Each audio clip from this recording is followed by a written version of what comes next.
Samahan niyo po muli ako sa isa na namang edisyon ng ating mukbang. May nag-uulam pa po ng ganito. Nilagang pechay po. Nilagang pechay. Kumakain po ba kayo nito? Tapos meron tayong kamatis na hiniwaan ng sibuyas. Lagyan natin ng bagoong. Kunti lang.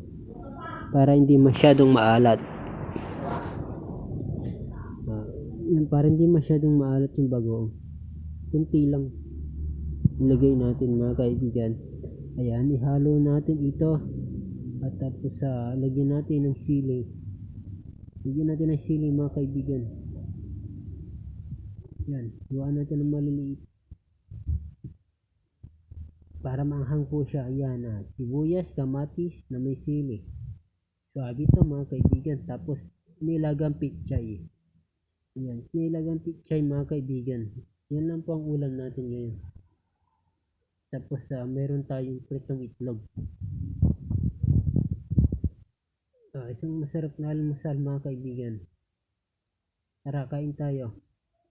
Ihalo natin ito mga kaibigan. Ito, ihalo na natin para hindi na isaw-saw. Halo na natin. Ayan. Ayan. Meron tayong maliit dito na platito. Kape muna tayo. Na platito, lagyan naman natin ng suka.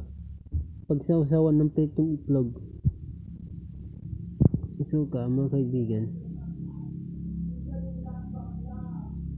Okay, meron tayo. Yan, pritong itlog. Okay. Mag-fry muna tayo. Okay. Tara, samahan nyo na ako sa isang edition ng mukbang. Simple lang yung mukbang natin mga kaibigan. Hindi tayo nagsasayang kahit kaunting pagkain. Okay, kinakain po natin lahat na walang tinatapon. Sakto lang po, hindi po ako kumakain ng sobra-sobra. Mabigat sa tiyan mahihirapan na tunawin. Pero ganito yung ulam mga kaibigan, mapapalakas ka talaga sa kain. Ang sarap mga kaibigan, simpleng ulam lang ito pero busog na busog. Sobrang suabe ito mga kaibigan. Tapos may mainit na kape. Kung mapapansin nyo, black coffee lagi yung gamit ko. Mga kaibigan, wala tayong pambili ng gatas. Meron naman pambili ng gatas, kaya lang mas okay yung black coffee. Gusto ko yung black coffee mga kaibigan kaysa may gatas. Tara, kain tayo mga kaibigan. Suabe. Ayan, sanay na kayo, boring na yung vlog ko kung gaganito lang. Ganito yung vlog ko, boring talaga siya. Baka maumay na kayo. Ayan. Alam nyo kasi nilalagyan ko lagi ng sili yung pagkain ko. Parang nasanay na ako sa sili. Parang basic na lang sa akin yung anghang ng isang piraso. Maanghang talaga, kaya lang parang nakukulangan na ako sa anghang ngayon. Nasanay na siguro ako. Nag-uulam ba kayo ng pechay? Nilagang pechay? Wala nang nag-uulam ng ganito. Mayayaman na yung mga tao ngayon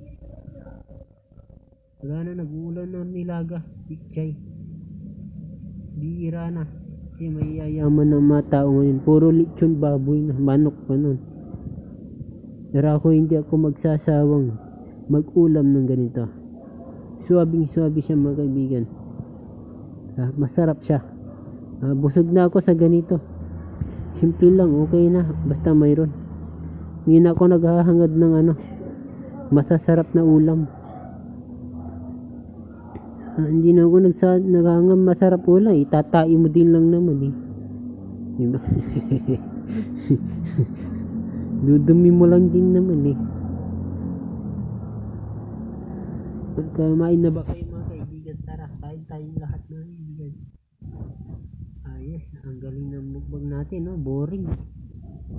Sorry, kaya nga wala nga share, boring Pero swabing-swabe talaga yung kain natin. Masarap talaga siya. Masarap siya mga kaibigan. Bagay na bagay, kanin, kamatis, sibuyas, may sili, bagoong, tapos may nilagang pechay. Ang galing mga kaibigan nito.